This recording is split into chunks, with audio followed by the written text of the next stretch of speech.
Hi, welcome to Blinkity Bloop. I'm Drew D'Amelia. And I'm Nick Padula. And this is a podcast where we talk about movies that have come out recently. And I just want to make sure this is cleared up for anyone that might be confused jumping into this podcast. But Blinkity Bloop is a podcast, as we said. And Nick, what else is it?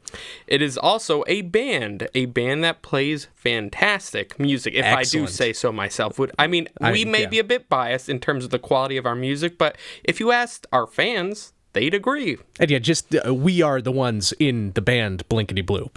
And we are also the ones in the podcast, which you are now listening to. Yeah, which, you'd know by the introduction, but we didn't introduce the bands. Yeah, Blinkity right. Bloop is the band, but not, you know what I mean. It's just important to clear up. Yeah. But today, we're going to be doing another round of what we do best, I guess. Well, I shouldn't say best. Obviously, our band is what we do best. But second best, maybe? Sure, Maybe? I guess. It's a sad thing to think about. But, we have a hat of a lot of movies that we've seen, and we're just going to talk about them. And Nick, you usually kick this off, so how about you fish something out of this hat here? Alrighty. You got, So I'm going to give it a real meaty shuffle. He's shaking the hat with all the movies inside, so, You want your hat well done? I like my hat extra shuffled, please. Good, because there's going to be no pink in this hat. Good, okay. All right.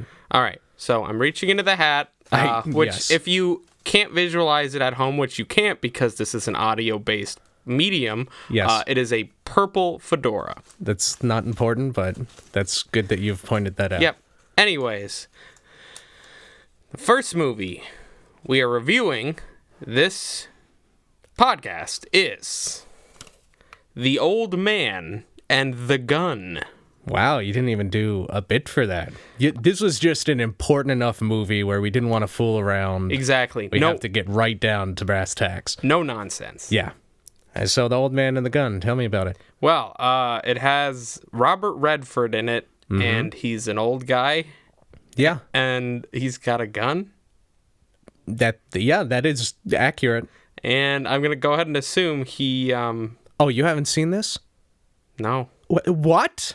I'm afraid I have not. It was the movie of the year. It was? The Old Man and the Gun, everyone's talking about it. Really? Yeah. Wow. Robert Redford's greatest performance, and also Casey Affleck is in it. Okay. Yeah, the guy that was accused of stuff. Oh, yeah, that stuff. Yeah. Right. Here's what I'll say about the movie. Okay.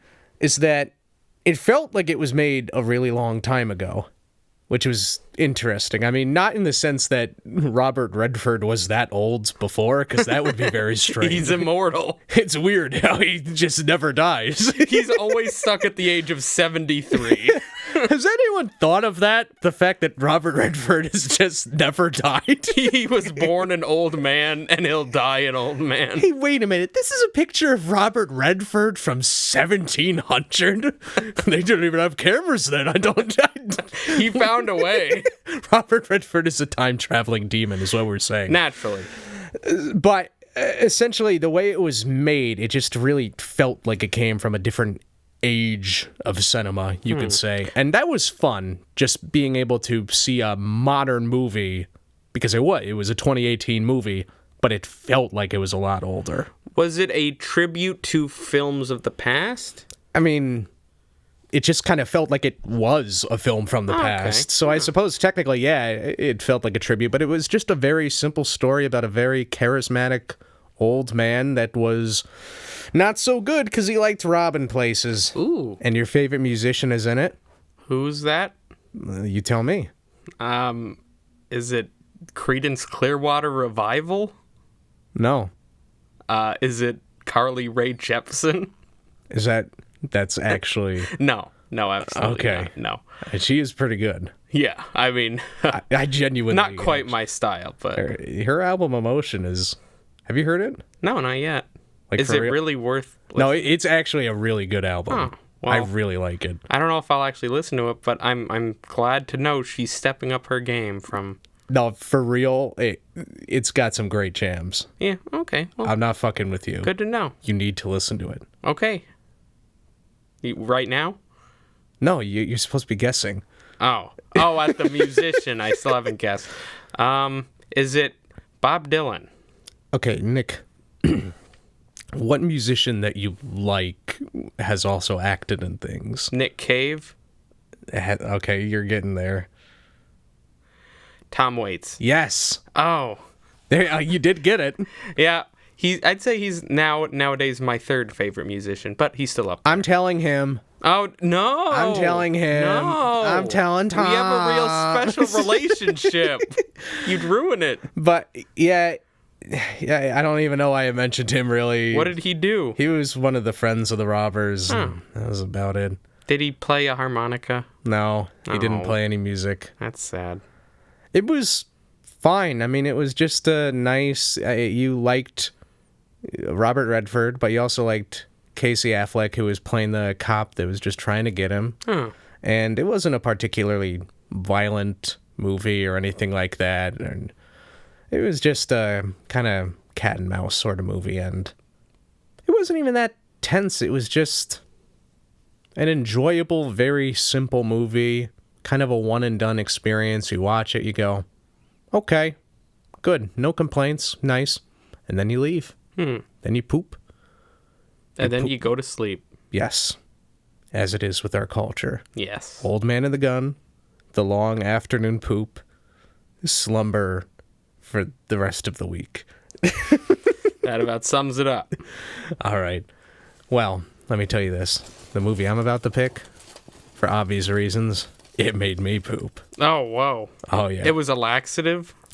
More or less, yeah. I suppose that's a good way to describe this movie, which is The Sisters Brothers. Oh. God damn it. I wanted to see that one. Oh, someone didn't get to see The Sisters Brothers. Oh, boo-hoo. Oh, loser. Look at this dork over here that hasn't seen The Sisters Brothers. Oh, man, he's so lame. He'll never lose his virginity if he hasn't seen this stunning piece of cinema. It was okay. All right, well, that makes me feel a little better about missing it. I mean, you can't go wrong with Joaquin Phoenix and John C. Reilly. That's a very interesting combo I never thought would come together. Yeah, I thought it'd be a lot funnier than it was. No. I mean, no, I suppose there were moments, but it was almost entirely a drama. Oh.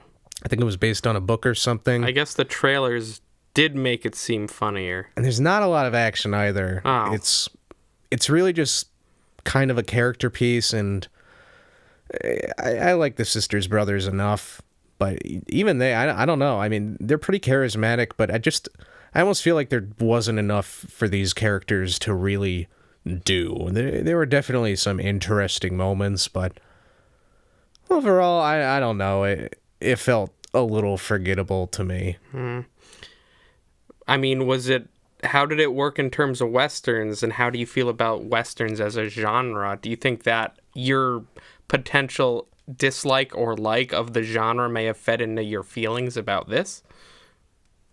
I think it was fine. I mean, it took place in the West, so...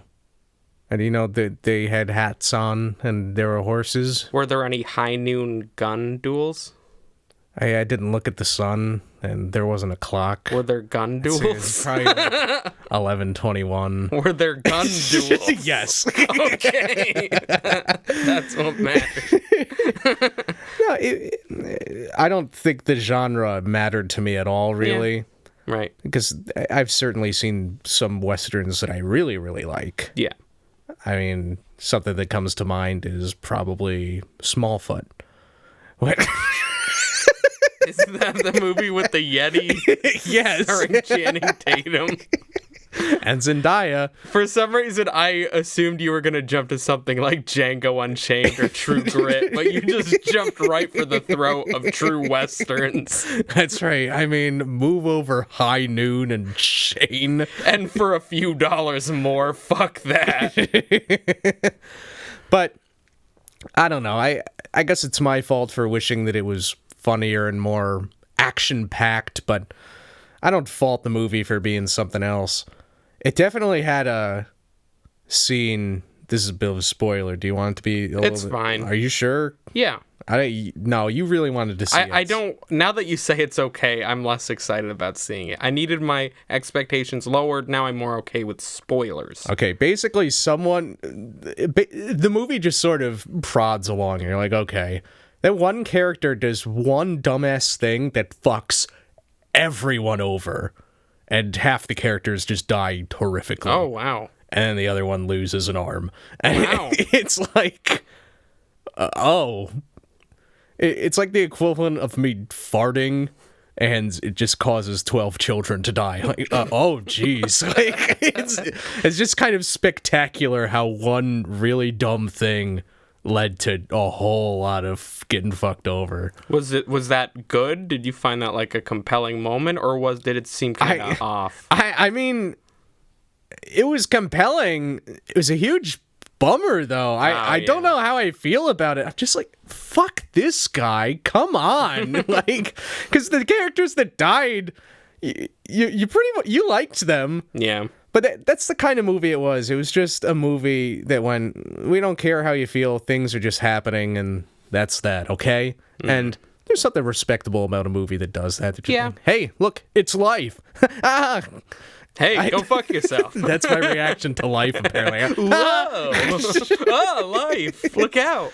But, yeah, it's Sisters Brothers. Okay. Here you go, buddy. All right. Well, don't mind if I do. Yeah. What's that song you're singing? It's the Sisters Brothers theme song. You would know. You saw the movie. Right. Yeah. So this movie, on the other end of genre films, there's the Western, and as we all know, the exact opposite of that is the sci-fi dystopian film. So Of this course. was a sci-fi dystopia. And, of course, what I'm talking about is Mission Impossible Fallout. Oh, wow. So, This has been a long time coming. yeah, we saw this a while ago separately, but we did both see it. So that is a nice step up for me from not seeing any of the movies to seeing 1 out of 3. So Yeah, that's I mean, not too bad. It's a step. Yeah. But what'd you think about Henry Cavill's mustache? That's what everyone's talking about. Yeah, I mean, that was the highlight of the film for me. It was definitely worth that really awkward CGI from Justice League. Yeah, I mean, yeah. Even if this movie was bad, I think the fact that it caused that to happen to the Justice League was almost worth the price of admission. Yeah. Like, I'm just supporting that this happened. Just support, like, shitty DC movies getting dunked on. Unintentionally.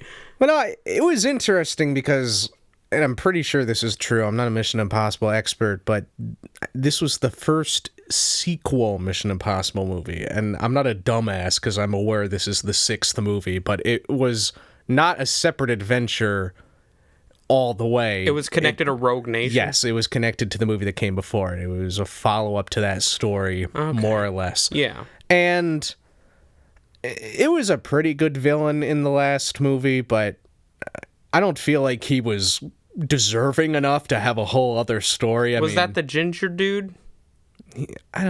Ginger beard man? He doesn't have a ginger beard Ginger now. beard terrorist? He's kind of, Ian, it's me, and Yeah, I know. don't who you you're wonder talking. if you have a choice? Come on, man, you ever think about Hey, you want to kiss me on the mouth, Ethan? puff puff pass, bro? Do it, coward. 420 blaze it. I liked Philip Seymour Hoffman a lot as a bad guy. You can't go wrong with him. I'd like to see him back. Yeah, what happened to him? I don't know. He just fell needs off to- the face of the planet. He needs to get off his butt Yeah. and get back to work. Yeah, jeez, what's What a his deal? lazy piece of human garbage God for damn. not being in movies anymore. Oh my god. But Anyway. Philip Seymour Hoffman's amazing. Yep. I wish he could have played the role. But it's fine. Honestly, though, it's cool watching Mission Impossible movies, and this didn't feel much different. No. And when you say the central antagonist, there was him, but then there was also, spoilers, Henry Cavill. Yeah. Because he started off, obviously, as an ally of Ethan, but right from the start, he was kind of all up in Ethan's grill. And eventually it was like, oh shit, he's an asshole. And that I found more compelling. That, like, mano-a-mano thing between Ethan and Mustache Boy, more interesting than between Ethan and Beard Terrorist Man. Yeah, definitely. I don't know. I mean, I'm not sure I've seen a sort of bro fight like that in Mission Impossible, really. No, yeah. Because I know Ethan has fought dudes before, but this guy just seemed like a competitor, I guess. He was on his level. Yeah, so there was something really satisfying about seeing them fight on top of a fucking mountain. That was really cool. Like, there were just great action pieces in this. I actually saw it twice. That's a fun fact. Action movies don't usually do that much for me. They have to have really good choreography and really, like, interesting sequences. And this constantly had me going like, oh shit, what? Oh shit. And it was just like, wow, probably one of the best action movies of the year, I'd say. Yeah, but I mean, that's easy. Yeah. It's cool when you can tell stunts are being done. Yeah, You know what I mean? Tom Cruise does not fuck around with that shit. Yeah. He's a good boy. Yeah, He's a good boy. Well, good. I don't. Let's. I mean, L. Ron Hubbard. You ever hear that guy? No, please tell me everything you know. Well, let me start from the beginning. L. Ron Hubbard. I liked it, and I will say this: I heard people poo-pooing Henry Cavill's acting, saying, "Wow, he was pretty bad." The first time I watched it, I was like, hey, "What are they?" It's just I get that he's kind of like, "Hello, it's me," but it just kind of feels like his character. Yeah. Then I watched it a second time, and I was like,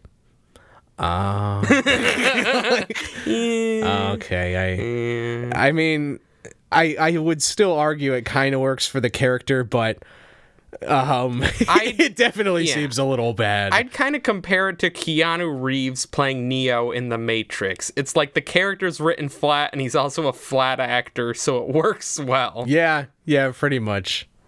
All right, let me tell you this. This movie right here also had Henry Cavill in it. Oh, man, he's really showing up all over the place. Yeah. And Henry Cavill played the main character in this movie. Okay. Which is A Simple Favor. Oh. Yes. A Simple Favor, yep.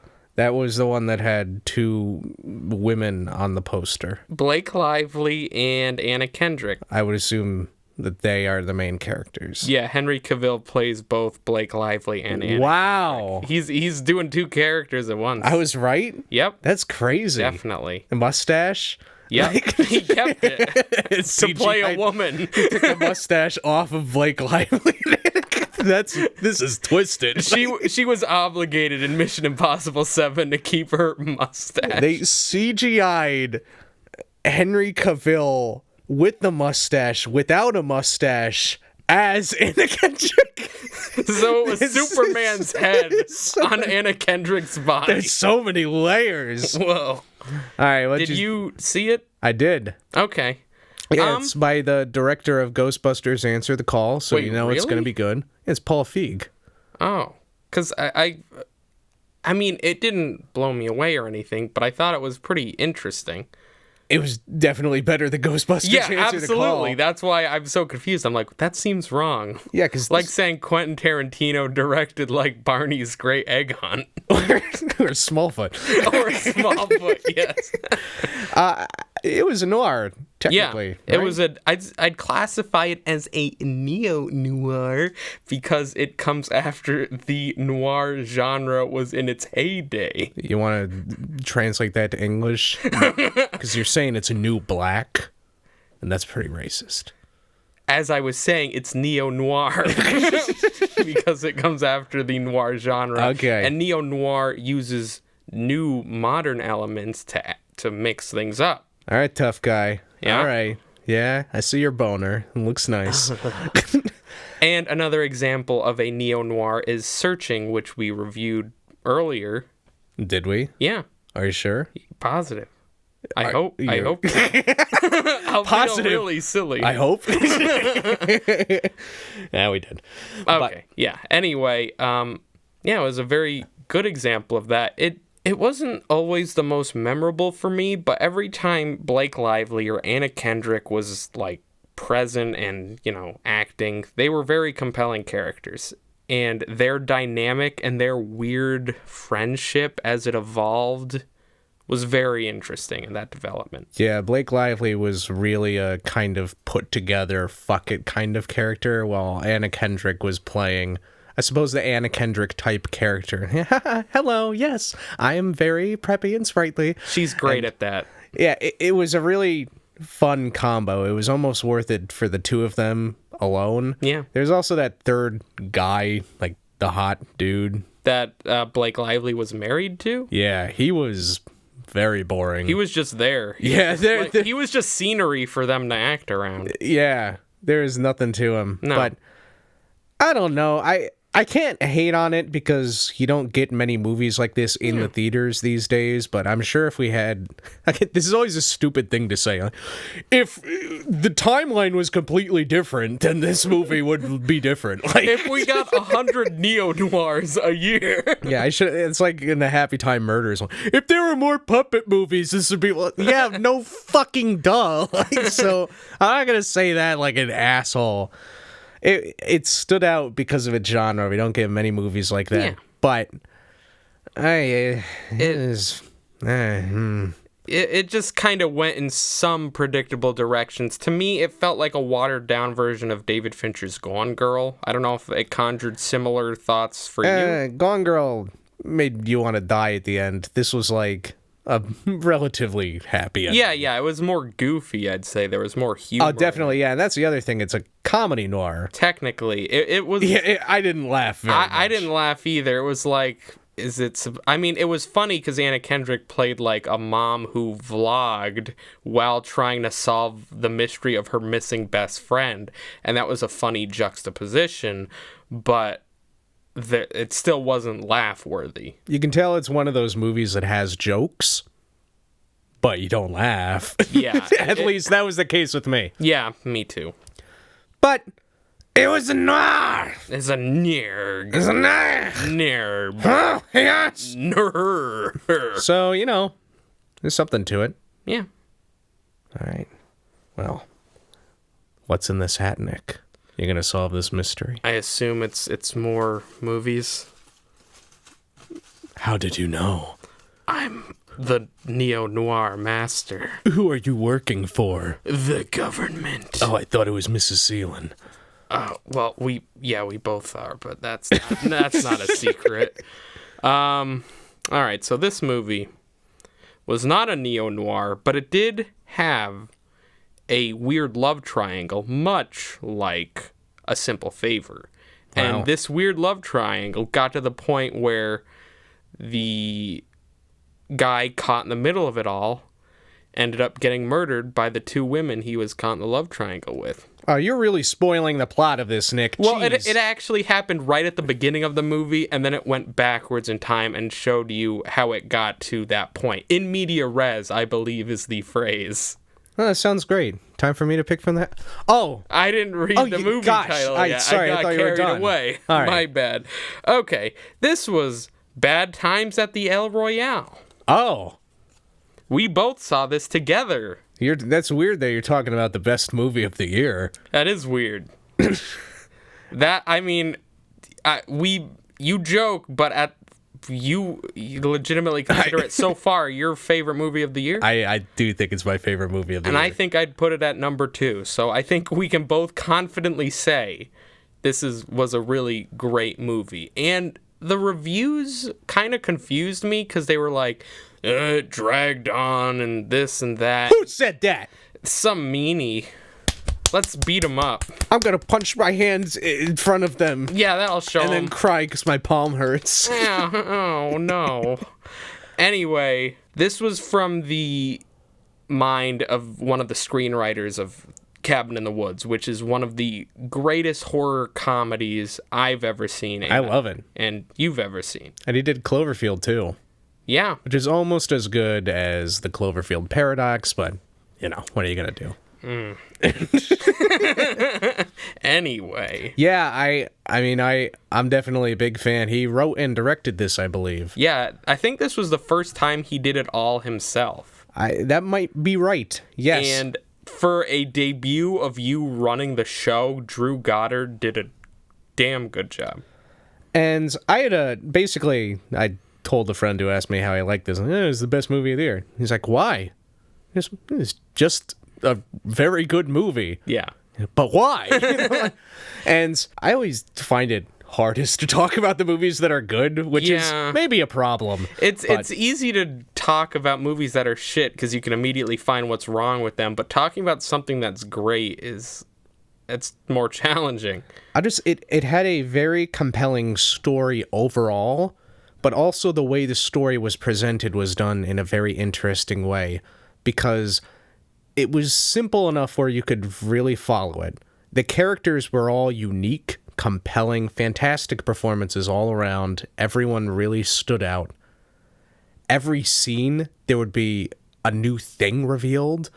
And basically, the story could have been told in a way where you just know everything right away, and then it would have kind of been boring. But a lot of what made the story interesting was that it was revealed in pieces, and you had to figure out, wait, what is this as a story? What's the plot here? Yeah. And you don't figure it out until the third act, really, and that's where it all comes together, and it's a ride from that point on. It kicks into high fucking gear. Yeah, and it's a little long, but not in a bad way, just like as a warning. But it's worth it, in my opinion. I mean, with that length, some people might get distracted, but I was hooked the whole time. Like, I didn't even, feel it dragging or anything.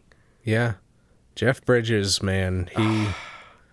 It was a stunning performance. It was, interesting and compelling at first, and then, tragic and brilliant, and it was so layered and nuanced. Yeah, I should just talk about other things I liked about this. I will say, before I'm just going to rudely cut you off. I loved the soundtrack. It was set in the 70s, and so it did 50s music, 60s, 70s, that whole era. And the places it was used throughout the movie just clicked perfectly. And also the aesthetic of the film itself and the set design and just the look of it. It popped. It was colorful. Because the hotel itself is very vivacious, you could say. Yes. Or motel? It was one of those I think things. It was a hotel. It was pretty big. But I love that there's a central thing that you never figure out. Because John Hamm's character is basically, I guess, an investigator, and they tapped phones, and they're supposed to film things, and there's this film reel that's really important, and you never figure out what all of those things mean. And the whole movie is constantly feeding you pieces of this, so you'd think you'd be pissed off to essentially have this mystery that's not solved at the end.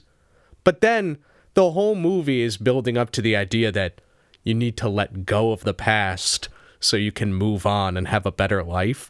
And I thought that was fucking genius because in any other situation, you'd be like, fuck you, tell me what happened. But the fact that you watch these characters and understand that in order for them to grow and be happier, they have to let go of things. When you see them let go of this mystery, you're like, oh, yeah, I guess that is I shouldn't care either. You don't. Yeah. And it's fucking genius. Yeah.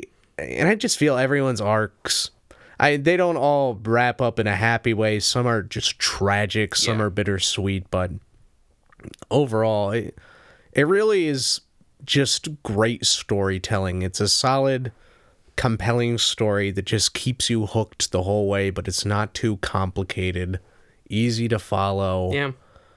But it gives you things to think about. I feel like it was a sleeper hit because knowing about it, I heard about it, I'm just like, oh, it's by the guy who wrote Cabin in the Woods. That'll probably be pretty good. And I see the trailers, I'm just like, that looks kind of interesting, but I had no way of knowing it would be this good. And so that made it even better.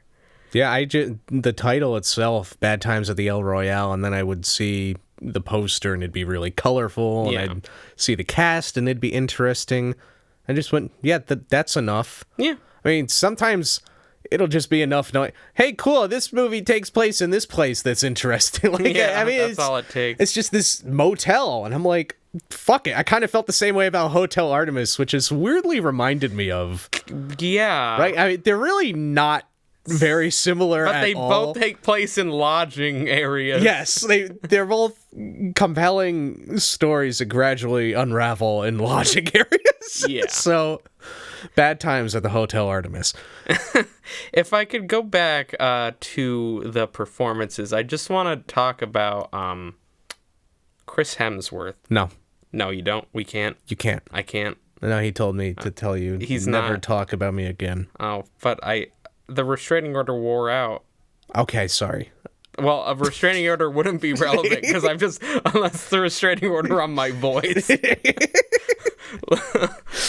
I just get silent when I think about talking about him. I want to express something, but I am unable. But Go ahead. okay, thank you. This, I think, was one of his best performances. And I mean, He was also in The Cabin in the Woods. yeah. And so was Dakota Johnson. She played the main character, I'm pretty fucking sure. Right? No, I think that was that redhead from. Yeah, we need to check this. Okay. I think it was Dakota Johnson.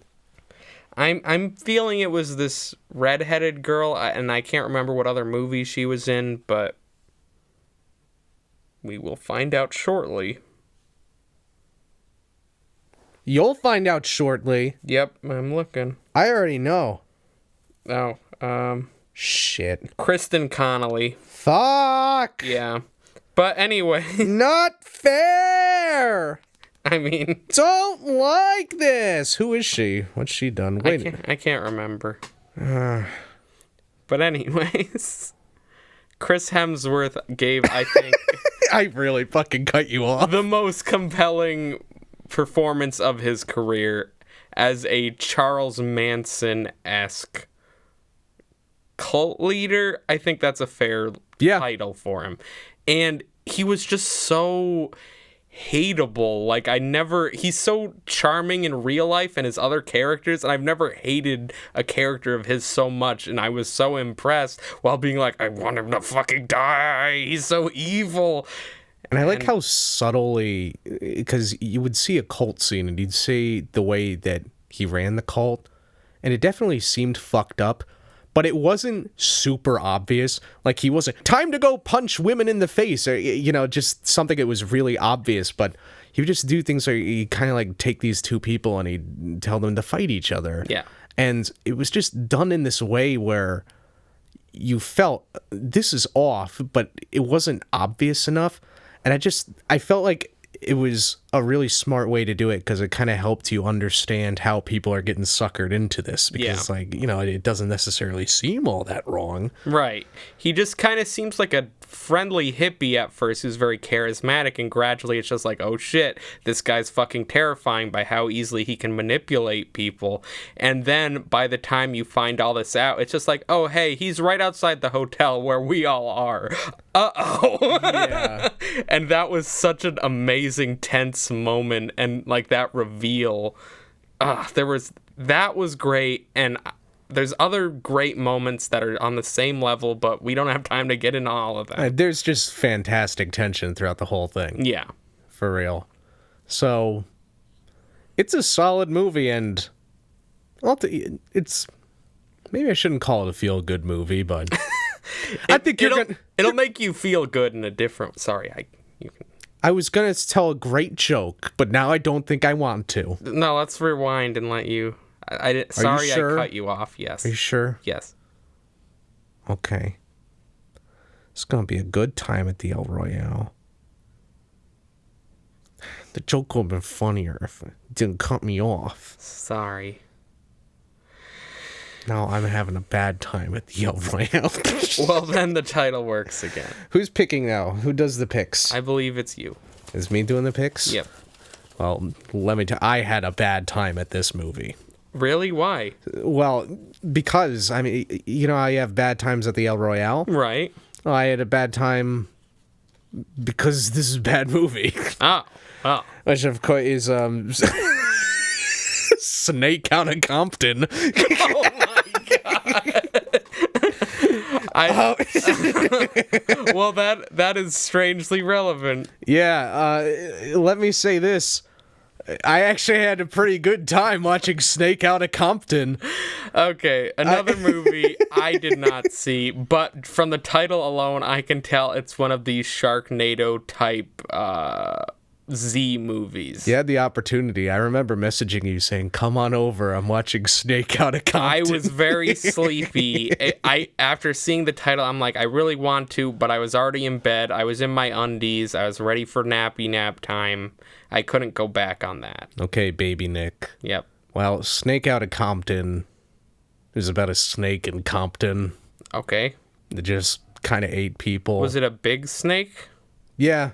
Like a giant It was a snake that got chemicals on it, so it started getting big. Okay. Big and... It got real big. Did it have anything to do with NWA or Ice Cube or any of those guys from Straight Outta Compton? Yes, they were all in it. No, I don't think so. Okay. But the thing is, you're probably thinking this is a schlocky, dumb horror movie. Who gives a shit? I mean, I'm not saying that. I'd like it probably, but It is schlocky and dumb, but the thing is, it's also fairly self-aware. It's not perfect, but there are definitely some pretty damn good jokes being made. Like, at one point, there's just two hobos. I admit, a lot of this is a fucking snaky blur to me. There's two hobos, and one of them's like, "Hey, man, you got any drugs?" And the other one's like, "Of course!" Like, and the one hobo's like, "All right, I'm gonna go into my tent now." And then later, the other hobo is like running away from the snake and opens up the other hobo's tent. And the hobo in the tent is like, "Get out of here, you filthy hobo!" just shaming the other, even though he's also homeless. And I think one guy's name, it wasn't Urkel, it was like Furkel or like Durkel or something. Okay. Like, really stupid, and he turned into like a half snake, half human that became like a dumbass superhero at the end. wow. So That's quite a jump. basically, the movie knew that it was going to be a dumb, stupid, schlocky movie, and had moments where it went, let's just have some fun with this. So it's smarter than you'd think, but it's not amazing. I'd say there's definitely enough moments to warrant a watch, though. There's still a lot of the dumb, there's a snake, okay, and bit someone. I wish they pushed the good moments a little more, but what are you gonna do? I don't know. I don't have an answer to that, I'm afraid. Well, fuck you. I know. Any other questions about Snake Outta Compton? So Ice Cube definitely was not in it. He might have been. Did it have anything to do with rap? No, I'm pretty sure it was just A play off the title. someone just thought Snake Outta Compton, and they went, okay, that can be a movie. I mean, there's no way they couldn't have made the connection in their minds to the title Straight Outta Compton. No, because I'm pretty sure Straight Outta Compton is a thing, and somebody was just like, hey, Snake Outta Compton. They're like, yeah, okay, movie. We'll do that. Okay. And that was it. Okay. I find that so strange because I was like, oh, it'll be a parody of Straight Outta Compton, but with a giant snake that kills everybody. No, I mean, they had the decency to actually set it in Compton. Yeah. I mean, that'd be amazing if it wasn't. Snake Outta Compton, set in Detroit. I honestly, it just needs to have one. Like, as long as there's a snake in it, it's fine. Or it could just be an octopus monster in Compton. Like, well, that's fine. I get it. Like, yeah. All right, buddy boy. Time for you to give me a picky do. All right, pickety doo dah day. What the fuck are you talking about? I don't know. That is pretty rude. Sorry. I'm in my cups of orange soda. Anyways, this film also had a giant reptilian in it, but this was a giant turtle. And it was a flying giant turtle that flew through space. Wow. Yeah. Tell me more. It had whimsical space adventures. And this film, as you all know, is Halloween. Oh, wow. And that giant turtle's name was Michael Myers. Get out to me, Swamp. And I was going to make that joke like, yeah, baby, yeah. Austin Powers, but Shrek also works. Shrek is probably the better angle. Yeah. Because that's a spicy meme these days. Yeah. Shrek is really getting a lot of mileage nowadays with the kids. Because, I mean, the thing is, Michael Myers, the character, the killer, Yep. was a thing before the SNL guy, right? Before, I think Michael Myers was even in, like, movies and TV. He was probably young when the first Halloween came out. Yeah, so that's weird that the Cat in the Hat and Halloween have a connection.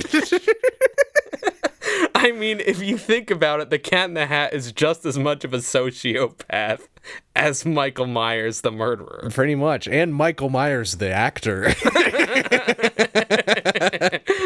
Yeah. But I saw the first Halloween. Yeah? And then I saw this Halloween. In a row? Yes, and I did not ever see any other Halloween That's good. movies. I hear that's the way to see it. Yeah. Yeah. So, I liked the first one. Yeah. The first one, I mean, I get that it was historic, so you got to give it props for that. Yeah, it created the things. I'm like, okay. But overall, It was... it was spooky. It had its moments, Yeah. but I definitely liked the things that it became famous for. Just the atmospheric stuff, the way that they would show Michael Myers and he'd disappear, things like that. Yeah. It was creepy. It was a fun watch, but nothing crazy. I remember being really bothered because Jamie Lee Curtis was young in it, and I'm like, no. Like, Jamie Lee Curtis is the kind of actor, so I'm like, you're a mom. I don't care how young you are. You're a mom. You're always be a mom now. middle age. You're always in your late 40s, early 50s. And so I was much more comfortable in this sequel going, okay, yeah, phew, she's a mom. The equilibrium has returned. It bothered me because there's a young girl in this, and I'm like, okay, yeah, she's a young girl. She's not a mom. Jamie Lee Curtis, you were a mom pretending you weren't a mom. Stop that. Cut it out, you mom. Also, I'm bothered because as far as I'm concerned, there are only 2 Halloween movies. Because I'm just going to pretend the other ones don't exist. Yep. And apparently that's what the sequel is trying to make me do, too. Yeah. So we have the first movie, which is called Halloween. Yep. And we have the second movie, which is called Halloween. I see your point. Has that ever happened? Because that really seemed... Isn't that the reason that they... I feel like the first time that they went, hey, let's continue this story. They're like, okay, so what was the first movie called? Birds of the Mountain. Okay, so we'll just call the next movie Birds of the Mountain so people will know that they go together. Yeah, well, hold on, wait a minute. They might mix it up with the first movie because these are going to be 2 separate movies. Oh, yeah. What? Well, we can't change the title because then they might get real mixed up. What if we just added like a number? Oh yeah, that could work. And it's like they forgot about all of sequel history. Just like Halloween and Halloween, we did it.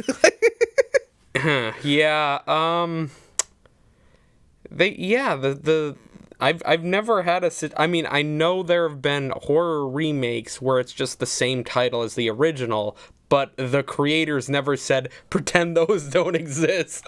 So this situation, I don't think has ever happened. Yeah. And, I mean, it's clearly supposed to be a direct sequel to the one that came before. So, whatever. So, I can let it go. I get why they didn't call it Halloween 2. Maybe the 2 L's in Halloween are the Roman numerals for 2. Well, sure. Halloween.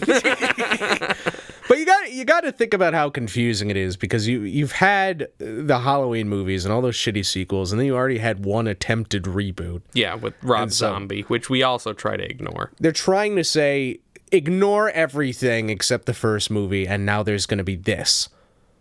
So essentially, it is a reboot, but it's also trying to be a sequel, but they can't call it 2 because Halloween 2, as far as I know, already exists. Yes. But then again, if you think about it, because Halloween already exists, but then they're like, okay, well, we're going to redo the first Halloween, and they just called it Halloween. If they're this, I don't know how often this has happened in movie history, but if they're just going to redo the sequel, they could still call it Halloween 2 and just say, well, ignore the other Halloween 2. But it's really confusing. I mean, it's really the weird. way I think about it, the way you divide it up is Halloween, and then put in parentheses after it, 1970, whatever, and then this Halloween in parentheses, 2018. Yeah, I mean, but that's not the actual title. No, that's just the way we keep track of this shit. Yeah. I gotta say, I really enjoyed this movie. I think it really benefited from a more comedic spin. It wasn't like constant laughs, but there were enough funny moments to, like, you know, not make it an overly serious, like, murder fest. Because so many horror movies get tied up in, like, we have to keep the audience frightened the whole time, and it just wears off and it gets annoying. But this, I think with the help of Danny McBride's screenwriting... Wait... Danny McBride was one of the screenwriters. Danny... The goofy stoner dude. Are you shitting me? I'm not. His name was in the opening credits with the pumpkin melting. Are you really? Yes. I know he's talented, and I know he's not just some shithead. I can double check for you. I'm just going to believe you, and if you're wrong, you're going to look like a big fucking idiot. Well, just to clear my name, in case someone imagines a world where I am wrong. That's fine. I don't care if you're right. But, there were moments where I was actually laughing. Like, this little kid, I think the comedy highlight for me was this little kid that was being babysat, and... like, him and the babysitter were having this weird banter. Like, he's like, I'm going to tell my mom that you had boys over and you're going to smoke pot. And she's like, I'm going to tell your mom what I found on your computer under that folder. And he's just like, oh, shit. Yeah, I mean, basically, it's the babysitter kid dynamic, but they were very friendly with each other, and that was just a funny relationship. Yeah. Seeing the kid kind of like treat her like an equal. Yeah. It was funny. I do think it went too far though, because when the babysitter is getting stabbed, he's just like, oh shit. And I'm like, there were supposed to be funny moments then. I'm like, don't do that. No, yeah. On. Then it gets weird. Whatever. And also, there were certain things that bothered me. Like, there were a lot of characters that were introduced, and a lot of them you figured out what happened with them. And one thing I liked is that for all of these characters, even if they didn't appear for that long, they set up enough where you got to know them a little bit. Like, I like in the very beginning how you have this daughter, or I think was it a guy, the kid that liked dancing, and then you had, I'm gonna say it was a dude. You have his dad. And they just had this small 30-second conversation and kind of like, we're going hunting. Okay, but this is interfering with my dancing. Yeah. And you just get to know them a little bit before they both die. And yeah. It helps because then when they die, it has that much more of an impact. So I liked that. And I liked that you kind of got to know these characters. And so it really sort of felt like an ensemble movie in a few ways. Yeah. But also, some of these characters, it didn't feel like it was a very satisfying resolution. Like, I don't know what happened to that kid. The kid just kind of ran away. No, the kid's neck got snapped. No, sorry. Not the dancer kid. The kid that was being babysat. Oh, he just ran off somewhere. Yeah, we never found out what happened. I was hoping he'd show up at the end and do something silly and get locked up with Jamie Lee Curtis and her family, and he'd just be like, "Oh man, save me!" Oh no, oh god, no! Please no. I don't know. I toward the end, like, it threw away the comedy, which I suppose it had to be totally serious in the final confrontation with Michael. I appreciated it for taking things serious. Yeah, I know you have to eventually, but I still wanted that little kid to show up again at some point. It didn't have to be in the final confrontation, but just some kind of closure. And also the boyfriend who wound up cheating on the main girl. Yeah. Yeah, nothing happened with him.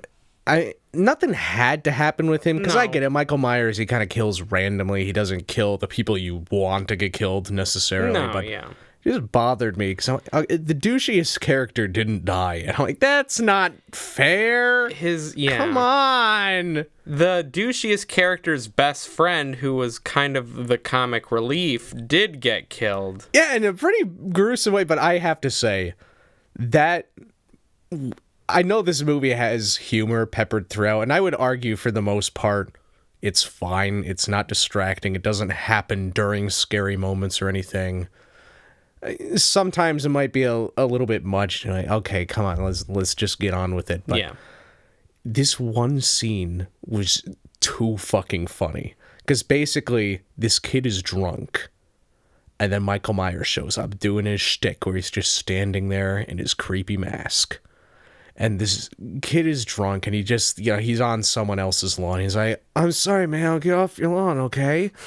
And he's upset because, he liked a girl who rebuffed him. Yeah. And he's just saying to Michael Myers, like, I don't know, man, have you ever just loved someone but they didn't like you back? Have you ever known what that feels like, to just have your heart broken? And the thing is, Michael Myers is there, and you know that he's not dead in his brain. Yeah. So I know he can hear what this kid is saying and is processing it. Yeah. And it's just really fucking funny to me that this kid is just asking Michael Myers, who is this very callous person, this very genuine, like, heartfelt thing, like, man, have you, like, I never thought Michael Myers would be asked that question. He's a good listener. Because he never talks. And that's what's so funny to me, because if Michael Myers was like a robot or something, it wouldn't be nearly as funny. Like, the robot doesn't understand, like if it was a Terminator or something. But I know Michael Myers is processing this, but like, he is hearing it and choosing to ignore it, but he knows what, like, it was too funny. Yeah. Because it was genius. Yeah. How fucking funny it was. Yeah. I'm like, it's too good for the movie. That was probably I think, the best scene. It was like, if there are some really good scares in this. Mm-hmm. Like, also in that scene, what was cool is that it was one of those sensor lights in the backyard where basically if you move, the lights turn on, but if you're still for long enough, they go off.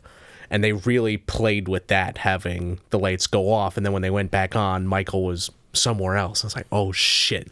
And it was really scary, and I really liked that. And so there were some pretty iconic scare moments in this.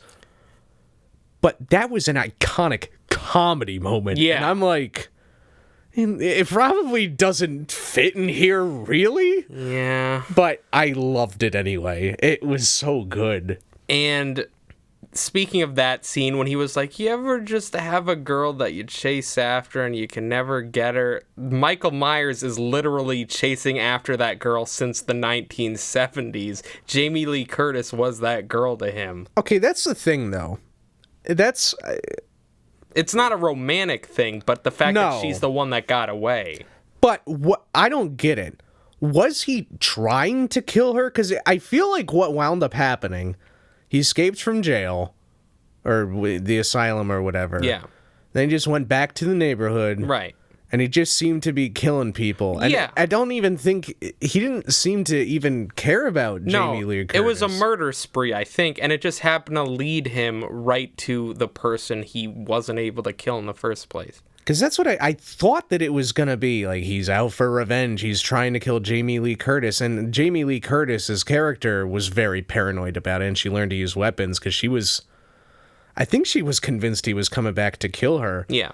But ultimately, I don't think he was. No. I think it was just a big fat fucking coincidence. He's like, oh, there you are. Oh, hey, that person. He might not even recognize her. It's not like she's, Yeah. hello, it's me. I look a lot different, but 40 years ago, you see.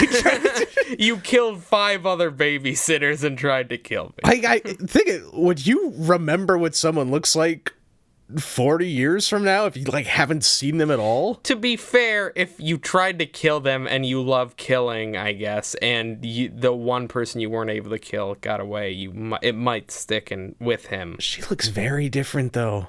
And I don't think she lives. She doesn't live in the same house, right? No. She lives somewhere else. In like a shack, yeah. I mean, I didn't recognize Michael Myers. I mean, that's one thing I liked about this is you never saw his face. Yeah, no, that's always been a thing. You did see it in the first Halloween. Yeah. You actually, like, briefly the mask was taken off. Oh, right, yeah. At the very end, and you saw what his face looked like.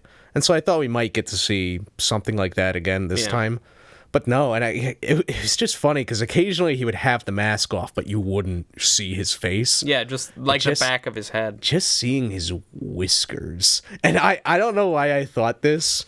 And maybe you thought this too. I kept thinking it was the fucking... He seemed like he'd be the actor that played Leon the Professional.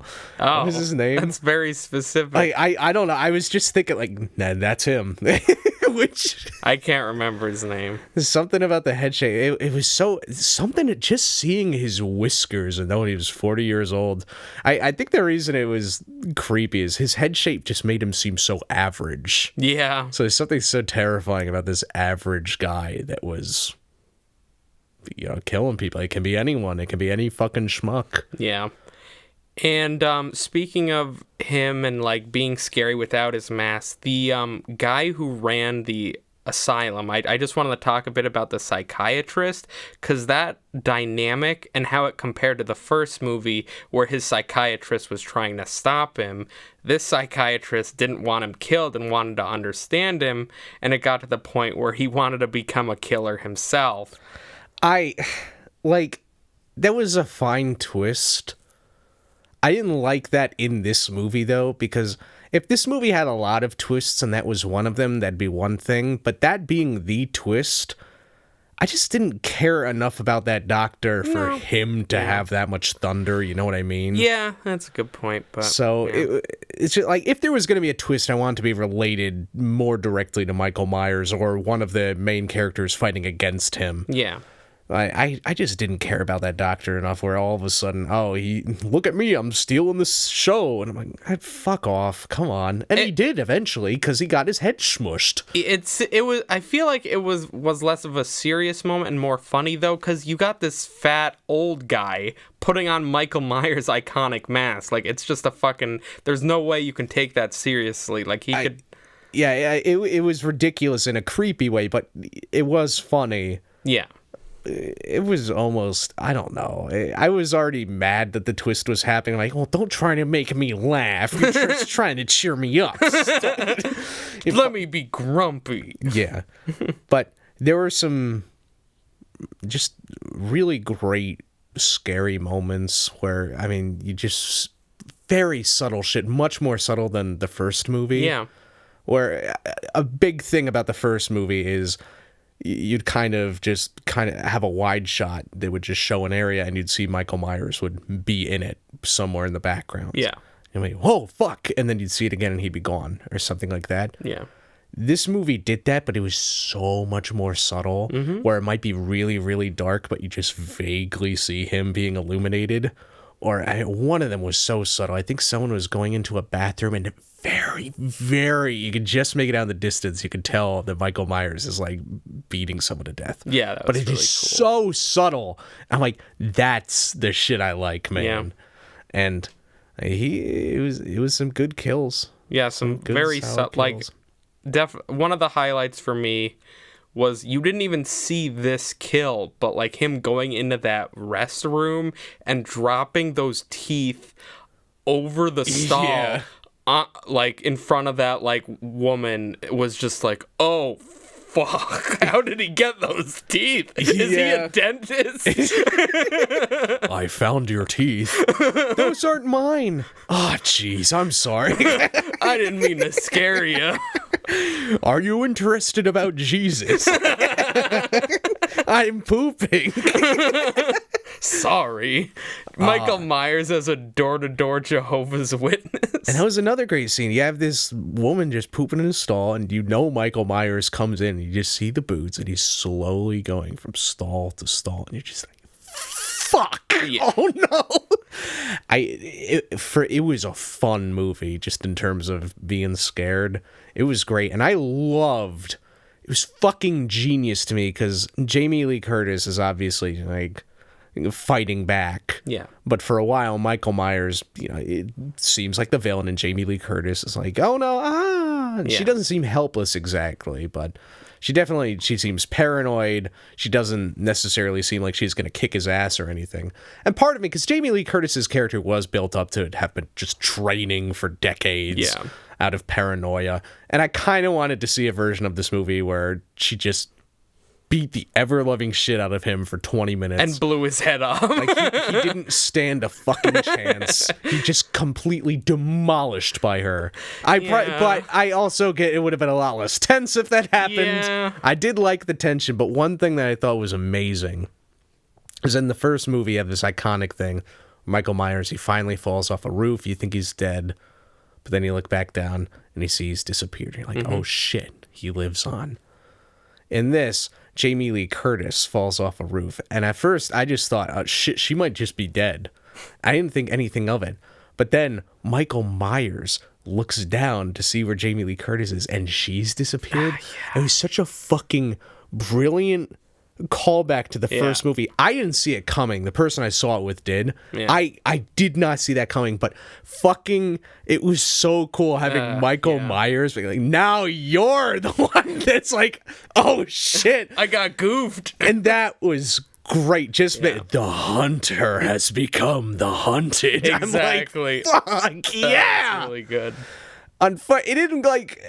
As amazing a moment as that was, it still didn't quite feel like Jamie Lee Curtis ultimately kicked enough ass. No, the catharsis wasn't as powerful as I was hoping. But it was refreshing kind of seeing like basically the victims are going to reclaim their lives here. Yeah. And it ends with the shot of the three main girls, grandma Jamie Lee Curtis, her daughter, and the granddaughter.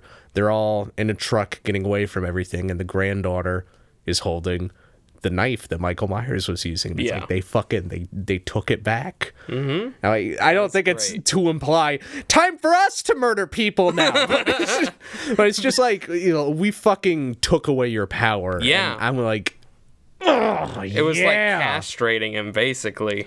There's something so satisfying about that because you want the monster to lose. Yeah. But very rarely do you just get set up like that where the monster becomes the victim. You know what I mean? Yeah. Like the victims are now the monsters. Yeah. Sort of what it felt like.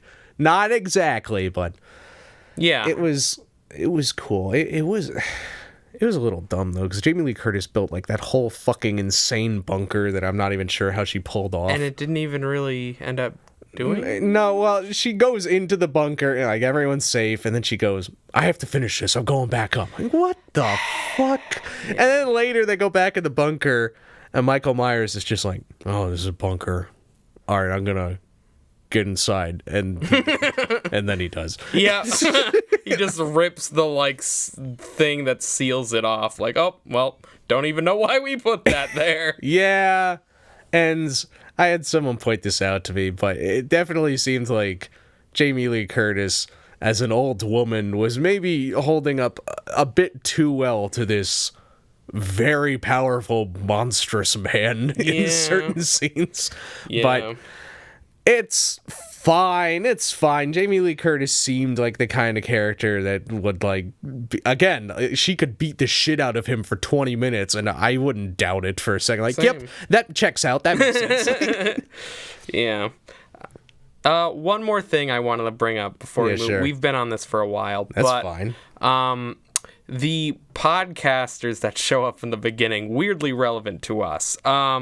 They're doing a true crime podcast, and it's about Laurie Strode, Jamie Lee Curtis's character, and Michael Myers, and they pay all this money to talk to Laurie Strode and have an interview with her, and it's like, it seems like a big deal, like she could finally get this information out there, but they don't care about her, they care about Michael Myers, and I feel like that was a very, powerful commentary on how pop culture is so fixated on the killers and not the people whose lives they destroy.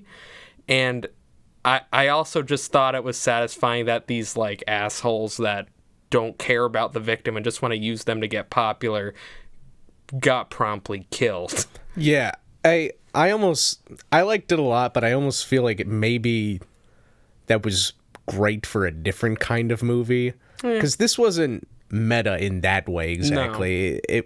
I mean, in certain ways, it was meta in that, like, the victims became the monsters, sort of. Yeah. But I don't feel that it was the kind of movie that was trying to tell you, like, you need to care about the victims, because I was still having a ton of fun. Oh, shit, the babysitter's getting stabbed! Oh, my God! Yeah. Like, it was clearly still being a fun slasher movie. No, trying to send the message, like, you should care about the victims. You shouldn't be so focused on the monster. Like, this is a great, interesting idea that belongs somewhere else. Yeah. With that comedy bit. Like, take both of those. They're amazing. I love them. Just put them somewhere else in different movies. Yeah. But, I mean, they didn't develop it enough where it was, like, such a strong idea that didn't belong. Like, it was just kind of there, and it was mellow enough where you don't have to necessarily read into it as a commentary. You can just be like, they're podcasters, whatever. They're the ones that are moving the story along, I guess. Yeah, and until they weren't. Yes. Then they stopped moving. Anything. What do you think, though? Is there going to be another Halloween movie? Probably, and it'll be called Halloween 2, and that'll be confused with the other Halloween 2. They just also call it Halloween. And also, if you think about it, there was Halloween, Halloween 2, and then Rob Zombie did Halloween and Halloween 2. And then... Wait, Rob Zombie did 2 Halloween movies? Yeah. What? That was the reboot in 2010. I didn't know he did a sequel, though. Yeah. So there are 2 Halloweens and 2 Halloween 2s. Yes. And technically, this Halloween that should have been Halloween 2, there would have been... Oh, so that's even worse. There would have been 2 Halloweens and 3 Halloween 2s. Wait, there's 3 Halloweens right now and 2 Halloween 2s. Yes, but it should have been 2 Halloweens and 3 Halloween 2s. That math doesn't add up. Listen, if they're gonna make another movie, whatever the fuck they're gonna name it aside, I just want to see this granddaughter, daughter, and grandma. Or I fucked that up. You know what I mean? Grandma, mom, and daughter team just going off and killing a bunch of movie monsters. That's what I need. I'm like, I just want to see him kick ass. Yeah, I was hoping this would be the last Halloween movie and they'd finally fucking kill Michael Myers. And I know they needed to be a franchise, but a naive part of my mind was like, this will be the moment where she finally blows his fucking brains out. But and that's the thing. I mean, they don't say that he's still alive, but they leave it open-ended enough. I mean, you see him burning alive, but you don't get the satisfaction of seeing a final shot of him like, oh, his body's all burnt up. Post-credits. Wait, I didn't stick for post.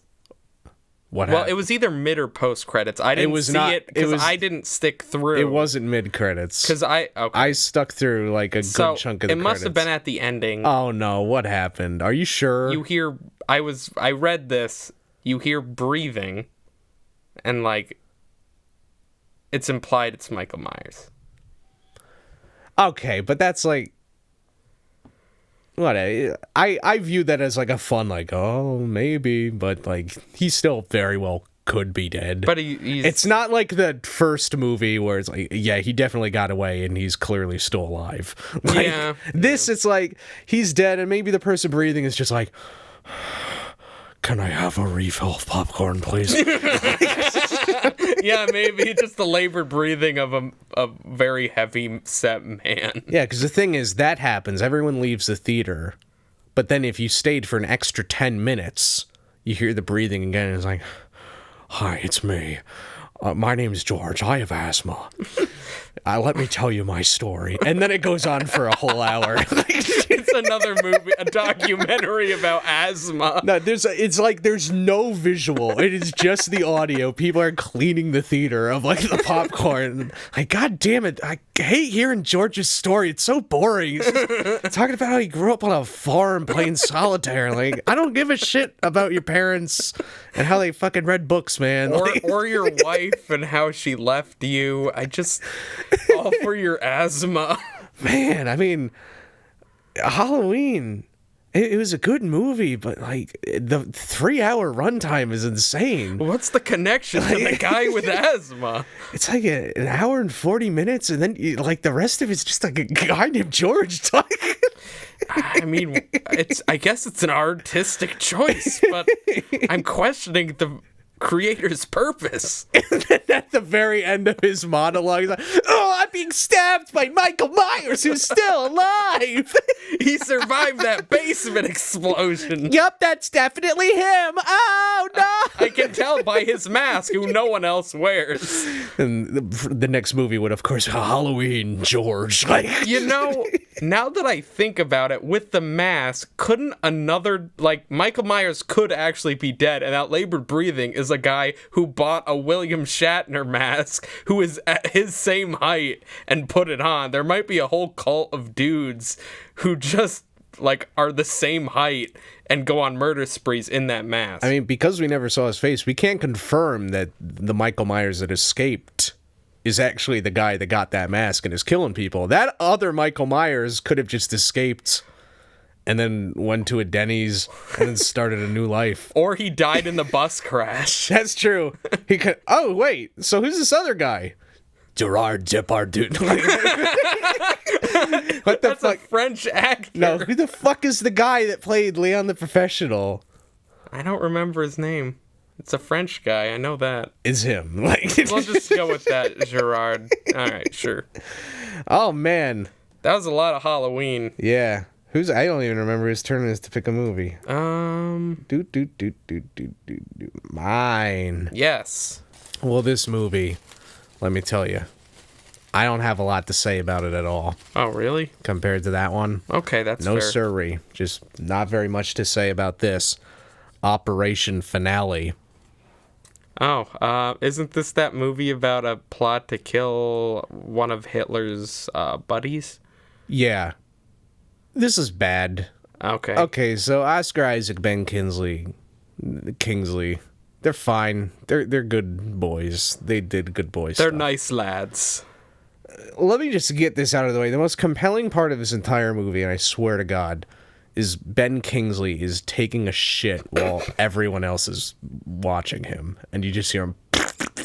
Why were people watching him take a shit? Because basically Penn Bingsley King Bensley. was captured, Okay. and they were trying to get him to sign a paper that said, "Yes, I'm guilty." That was like the whole movie. It was so boring. So much of the movie was, "Please sign this paper." No. "Please, you have to sign this paper." Nuh-uh. Let me go in and talk to him. "Hey, guess what? My sister's dead." "Okay, I'm gonna sign the paper now." So wait, was Ben Kingsley a Nazi or were the people interrogating him Nazis? He was one of the 4 people, I guess, that helped plan the Holocaust, I guess. Okay. And he had avoided capture. So he thus was a far. naughty boy. A naughty boy indeed, and everyone else was like, "Fuck this guy, we're gonna get him." But it was just so. I think the trailers are saying the story that was never told. And I'm like, well, maybe there's a reason, because this is pretty fucking boring. I mean, if it's about the guy who helped, one of the guys who helped plan the Holocaust, I feel like that would be a compelling story and like dealing with him if it was told correctly. But this sounds like it wasn't. It might, maybe not. Like, I don't know if the story of capturing him, maybe the trial could have been interesting. Maybe. But that's where the movie ended, and he didn't exactly get to see the trial. Just an example of how bland this movie was is that at the very end, there's this big flight that everyone needs to get on in order to get away. And there's this one guy that has to get off the flight because he has to deliver this important paper to the tower to basically give permission for the plane to take off. And so Oscar Isaac, the main character, he gets off the flight, and what this moment should have been is, oh shit, he's gonna get screwed by not being on that plane, because then the bad guys can catch up with him and arrest him or something like that. But the problem is, earlier there were 2 other characters, like 15 minutes ago, that decided to not go on the plane. And they're like, oh, we'll find another way. We'll be fine. Okay, goodbye. And they were in no immediate danger when they left. So this guy's getting off the plane, and I'm like, yeah, he'll be fine. And then he's fine. And I'm like, what the fuck? Like, what's the point of that? Like, I got to run all the way over here to give a piece of paper. Okay, I did. And now I'm going to go on a boat or something. I'm like, fuck you. Like, this movie did not need to be made. No. It was dumb. And I get the highlight is Ben Kingsley taking a shit while people listen to him with pouty faces like, you killed a lot of Jews. That is kind of funny, though. Just like the idea of like someone who's friends with Hitler just shitting. I mean, I would also be pouty if I'm like, listen, dude, you killed a lot of people and you're making stinky poops. So now we're gonna watch you shit for revenge. Well, no, I mean they make you feel real embarrassed. He's a prisoner, so they don't want to leave him in the bathroom. They don't want to be dumbasses. So they're keeping an eye on him. Right. So that means they don't want to put a diaper on him. Because then they'd have to change him, and they gotta get talcum powder and shit like that. Man. Talcum powdering a Nazi's ass. Yeah, that becomes a very weird story. The untold story about how a Nazi leader was turned into a good baby boy and raised right. Let's try this again. Oh my God. He's like an 80-year-old's 40-year-old. Like, I love Jews now. Like, what the fuck? Operation Finale. Fuck it. All right. Well, I mean, this movie also dealt with a plot to capture a Nazi leader, but in this one, it was actually very compelling. Wow. And there was a lot of anime fight scenes. It was an anime. Okay. Yeah. I would hope that anime fight scenes would be in an anime. Yeah, that makes sense. But anyways, this classic anime set in World War II is A Star is Born. Wow. Sounds like an anime. Yeah. An anime that was, remade 3 times? This is the 4th incarnation of it, and depending on how you view history, the 5th. What do you mean, depending on how you view... Well, here's a little history. Okay. There's a movie that came out in the 30s, I believe, called What Price Hollywood? Because that's back when they had real fun fucking movie titles. Yeah. Not Operation Finale. Like, why must Ben Kingsley shit? It's like... The original title. What Price Hollywood came out, and then A Star is Born came out shortly afterward, and there was a lot of talk about how, I am starting to think that A Star is Born might have plagiarized the story of What Price Hollywood. Shit. So if you want to count What Price Hollywood, which I've seen that one, and I actually think that's the best of the bunch. Oh, wow. That was made during sort of the Wild West of filmmaking before the code, so you had some really great shit in there. Not saying it was a masterpiece, but definitely the best, because I don't like any of the Star is Born movies. Okay. And if you're counting What Price Hollywood, this latest one with Bradley Cooper and Lady Gaga is number 5.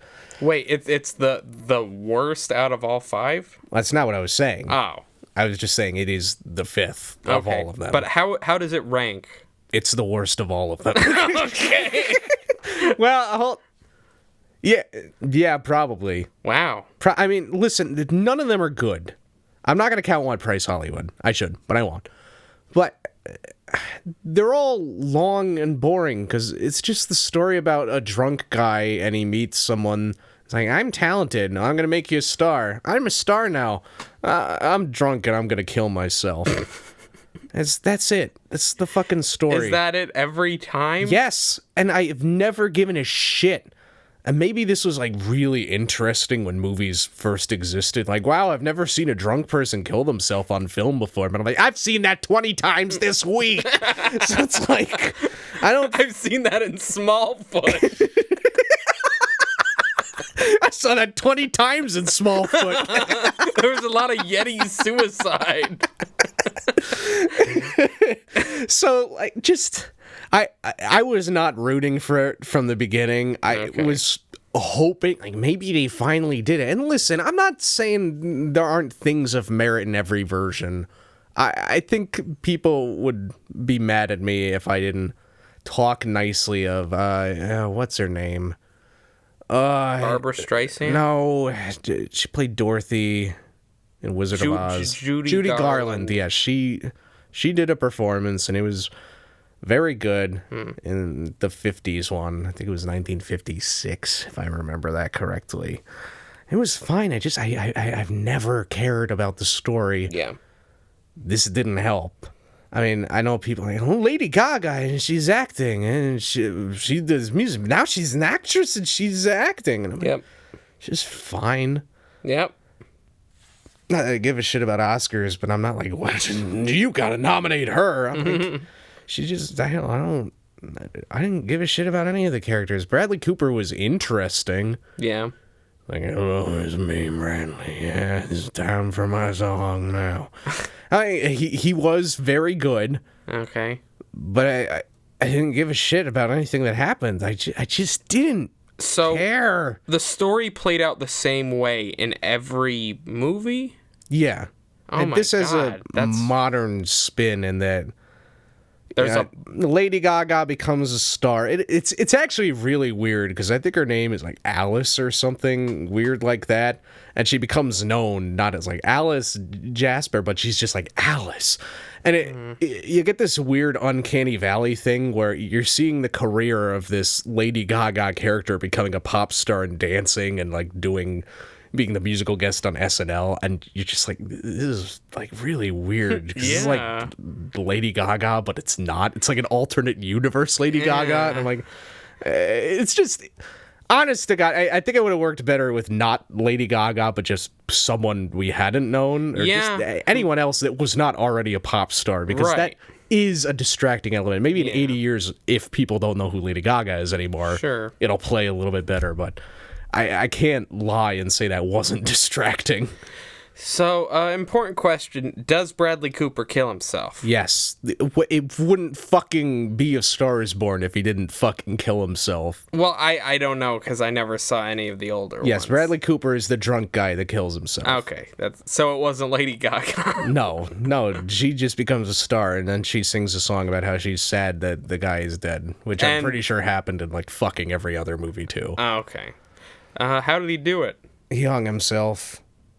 Nice. I think it was a car crash in the one beforehand, and I think... Oh, I thought you were going to say he hung himself in a car crash. No. Wow, that's really elaborate. Well, in the first two, I'm pretty sure he just like fucking walked into the ocean and drowned. That's hardcore. That's dedication. If in the next A Star Is Born, all three can happen. Like... The next Star Is Born in 2080 when we're all in space. Well, trying to hang yourself underwater is already a difficult prospect, but doing it in a car crash is really kicking things up a notch. No, what you do is you tie the rope around your neck, knock out your back window, tie it to a tree, and then drive it. That's good, but where's the water going to be? You got to drown. Right next to it'll be right next to a lake. Okay. So... Well, I guess the tree could theoretically behead you if you're driving too fast, so it wouldn't be a hanging. That's true. It'd be a beheading. Yeah. See, but it's shit we got to plan out. Yeah. When we write the next Star Is Born in 2040. Never. Please, God, no more A Star Is Born. I don't understand why they've made so many. Neither do I. And now people in Lady Gaga's amazing are going to be tricked into thinking this is a fucking story that matters. Like, no. Like, I'm not a huge... Lady Gaga's fine. I don't know if she deserves better, but like, if you love Lady Gaga and you want her to be in a great movie, this is not the fucking story she should be in. Yeah. That's all I'm saying. Yeah. So, what is just boring stuff? I mean, there's compelling moments. It's well acted technically, and it's character driven, and it's very raw. They feel very real. Yeah. I just don't care about anything that happens. Was the music at least good? There are some fine songs. I think everyone is gonna Like, that's how to sum up the music. that's gonna be the most memorable part of this entire movie. I genuinely think that. Okay. Like, for real though. I there's just something. It's like she's doing a bird call, or I don't. Tarzan. I don't know what's coming out of that mouth, but that's on a level completely above the rest of this movie. I guess. Whatever though. Whatever. Me picks. Yes. This movie also was a remake of 4 other movies that came before it. Oh man. Yep. It must be good then if it had to be retold 4 more times. Well, I'll tell you this. There's definitely a legacy attributed to this movie. Oh, wow. Which is Apostle. First movie of its kind. This is a Netflix horror movie. And it's very interesting learning the behind-the-scenes stuff because the director, I believe his name is... it might be Gareth something. It's something British. But anyways, before he made this, he did a number of action movies set in Asia. I don't like saying Asia, but I don't want to guess the wrong country. So I'm just going to be as general as possible. You know what? I'm just going to say martial arts films. He did foreign martial arts films, even though he was British. So... And these are all, like, some of the best choreographed martial arts scenes I've ever seen. The Raid is the movie he directed before this, and I think The Raid Redemption. But anyways, he has a fine history, a fine resume of action movies. And that leads to this, which is a horror movie about a guy whose sister gets supposedly kidnapped by this weird religion that hangs out on this spooky island, and he smuggles himself in and tries to blend in, but only to locate his sister. And the more he digs, the more disturbing shit he finds. It's your typical cult mystery horror thriller, but it plays out in some very unique ways. And the main character, you will be excited to know, was the Beast in the recent remake of Disney's Beauty and the Beast. Okay, we're not talking about this movie anymore. Okay, we're done. The end. No more Apostle. You know better. I do. Anyone even 6 degrees associated with that movie has to be burnt at the stake. But it was a slow burn at first, and I'm all for slow burns and creepy atmosphere. And the way it slowly built up, and it didn't show too many kills at first. It showed like a little bit of blood, but it like pumped it up. And some of the most brutal shit, like one example, this teenager guy was having an affair with this young woman, and the young woman's dad finds out about it. And this is a very old-timey sort of Christian religion, and they're very against premarital sex. So he finds out she's pregnant, and he's like, well, we have to remove the abomination out of you because it'll bring about the end times, because, you know, that's naturally what a dad thinks when he finds out his daughter's pregnant. We've all been there. Yeah.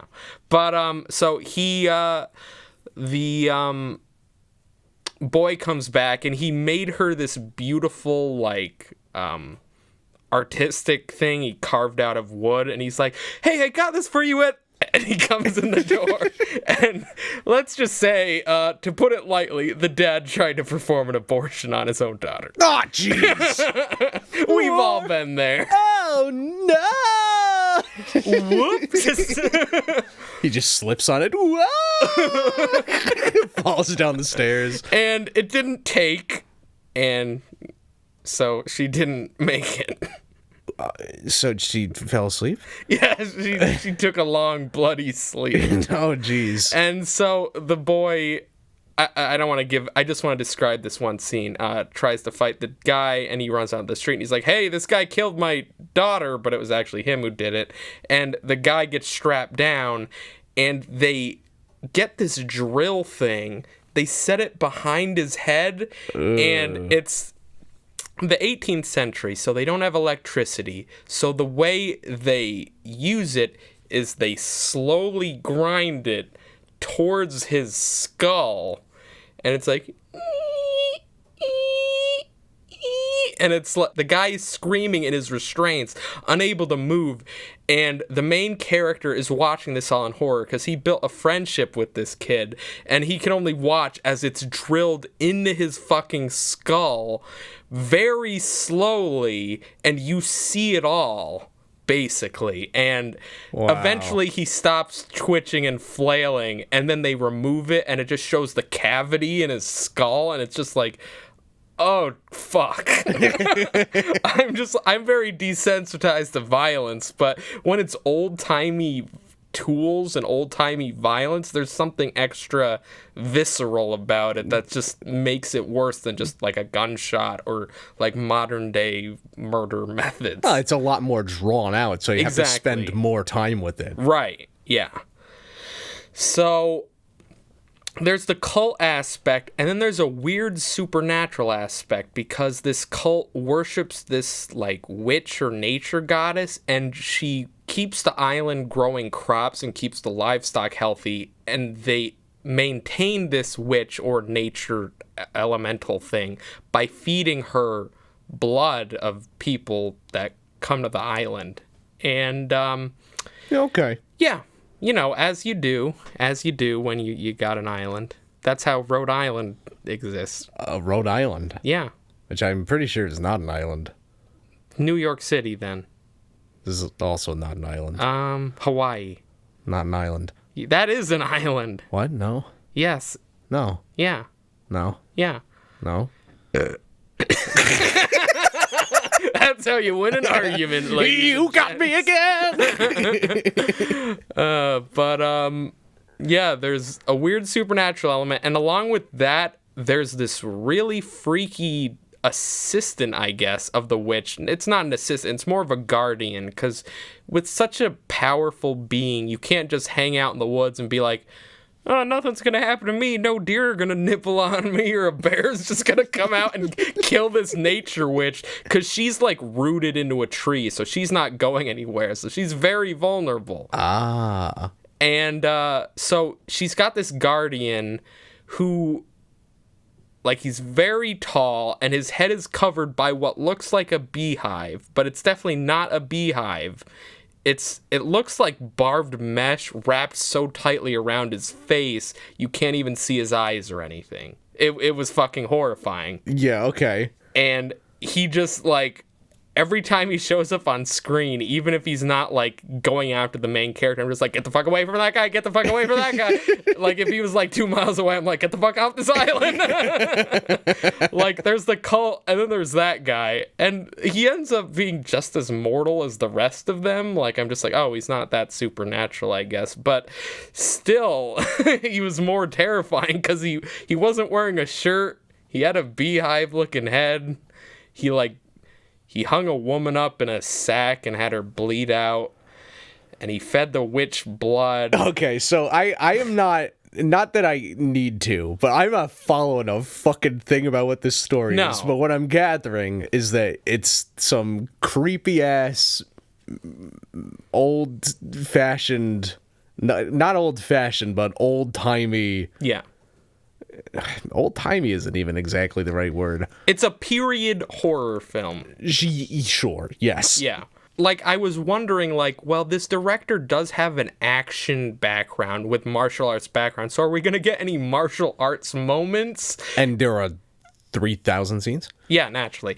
But actually, there was a weird moment, because you don't see the main character do too many, like, cool things. He's mostly getting dragged through all these events and just trying to escape getting murdered. But, like, two guys are holding spears to his neck, and while they're distracted with the kid's head getting drilled in, he, like, does this maneuver that gets the spear out of the one guy's hand, stabs him with it, does this flip thing, stabs the other guy with it, and then that's the only time we really see anything like martial arts. Was it established that he had these techniques? He was a preacher in a previous life. But to be fair, he was a preacher during the Boxer Rebellion where he went to China and he boxed a lot of people. And during the Boxer Rebellion, which was set in China, these folks burnt his followers at the stake, basically, and killed them all. So with that background, I guess his need for vengeance gave him momentary martial arts skills. Besides for that moment, he did outsmart and get other people killed, but it wasn't in nearly as interesting a way. But yeah, everything I just explained was very jumbled because I didn't want to go through the whole plot, but I wanted to explain specific plot points that I found to be very interesting. Yeah. And that about covered it. Cool. Yeah. Sounds very apostle-y. It was extra apostle-y. I think that wraps us about up for now. And hey, do you want to tell people our exciting news about our upcoming concert? Do you think they're ready? I don't know if they're ready. Are you guys ready? This is big news. And not to suggest that Blinkity Bloop doesn't do concerts often. Because, no, we do. The band specifically. Yeah, not the. Why would a podcast do a concert? It doesn't make sense. No. But yeah, we're very experienced. Mm-hmm. But I guess we'll say we've been on hiatus. Yeah, I guess that's the word. Though, to be fair, we do still... I mean, it's not like we stopped doing music. We've been focusing on making music instead of actually performing it. It's not like we haven't had opportunities. No. It's just now we've got this exciting opportunity. And we haven't forgotten about our fans out there, wherever you guys are. But we've just been preparing and trying to improve ourselves before we put ourselves out there some more, because we want to be our best selves for you guys. Yeah, so, I mean, basically, well, I don't know if we're allowed to give the address away, but it's 2 p.m. on a Sunday. Yep. And it sounds like it's going to be a pretty cool birthday party. Yeah. And the kids are going to be a little young. Just as a warning. Yeah, they might be a bit rambunctious. But it's not going to be weird if you want to show up. No, I mean, we're not kids, obviously, and we're going to be there, and that's not weird. So why would it be weird for you guys to show up? I'm not actually sure. Would it be?